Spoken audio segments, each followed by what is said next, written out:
पृथ्वी पर करोड़ों सालों से एक दुनिया चलती आ रही है, इंसानों से पहले की और इंसानों से अलग। ये दुनिया है जंगल की। यहाँ कोई संसद नहीं, कोई कानून नहीं, लेकिन शक्ति, बुद्धि और संतुलन, ये तीन चीजें सब कुछ तय करती हैं। आज हम आपको उस जंगल में ले चलेंगे जहाँ सारे जानवर इकट्ठा हुए हैं, एक सवाल के साथ, कौन होगा इस जंगल का असली नेता।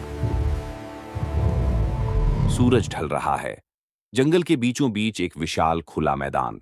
पेड़ों की छाया लंबी होती जा रही है और फिर एक एक करके जंगल के प्रमुख जानवर पहुंचने लगते हैं। पहले आते हैं हाथी, शांत, विशाल, लेकिन सम्मान के प्रतीक। फिर हिरणों का झुंड, चौकन्ना, हल्का डर लेकिन आंखों में उम्मीद। दूर से देखा जा सकता है भेड़ियों का झुंड, अनुशासित कदम पर लीथल इरादे। पेड़ों पर चुपचाप बैठे बंदर और हवा के साथ तैरते हुए आते हैं पक्षी जो पूरे जंगल की खबरें लाते हैं। आज फैसला होना है, नेतृत्व किसे मिले। और तभी चारों तरफ सन्नाटा छा जाता है। घास हिलती है और सामने आता है जंगल का सबसे शक्तिशाली शिकारी, शेर। उसके कदमों की आवाज ही बाकी जानवरों को याद दिला देती है कि यहाँ ताकत किसके पास है। शेर दावा करता है कि नेतृत्व उसका जन्म सिद्ध अधिकार है। वो बोलता नहीं, लेकिन उसकी गर्जना ही ऐलान कर देती है, मैं राजा हूं। लेकिन जंगल सिर्फ ताकत से नहीं चलता। हाथी आगे आता है। एक धीमी लेकिन गहरी आवाज पूरे मैदान में गूंजती है। वह कहता है, राजा वह नहीं जो सिर्फ शक्ति से जीते। राजा वह है जो जंगल को चला सके, संभाल सके और सबका ख्याल रख सके। हाथी की उम्र, अनुभव और बुद्धि उसकी सबसे बड़ी ताकत है। और तभी एक पतली, हल्की, सुनहरी छाया पेड़ों के बीच फिसलती है। यह है लोमड़ी, जंगल की सबसे चालाक प्राणी। वह मुस्कुराते हुए कहती है, नेतृत्व ताकत से नहीं, दिमाग से होता है।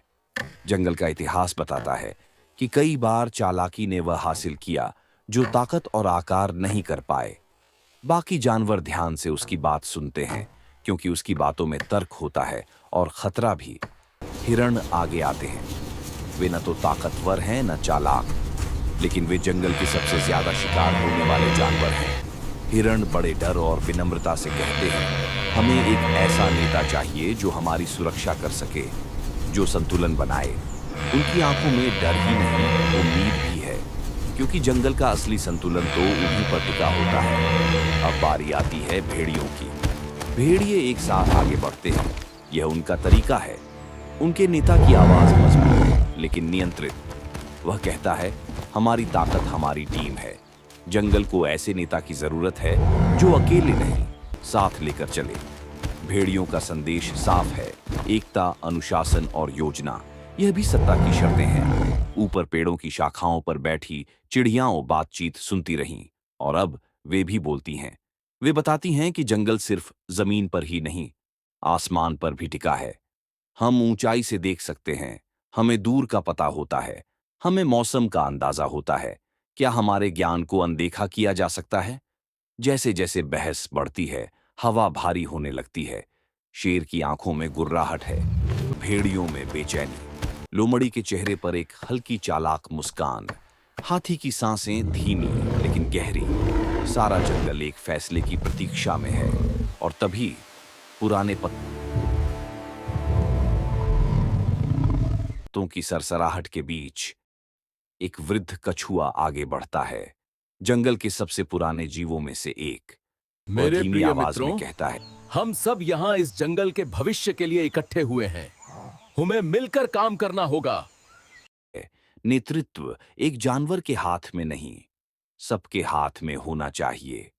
जंगल को चलते रहने के लिए शेर की शक्ति चाहिए, हाथी की बुद्धि चाहिए, लोमड़ी की समझ चाहिए, भेड़ियों का अनुशासन चाहिए और हिरणों की मासूमियत चाहिए। सत्ता बांटी नहीं जाती, साझा की जाती है।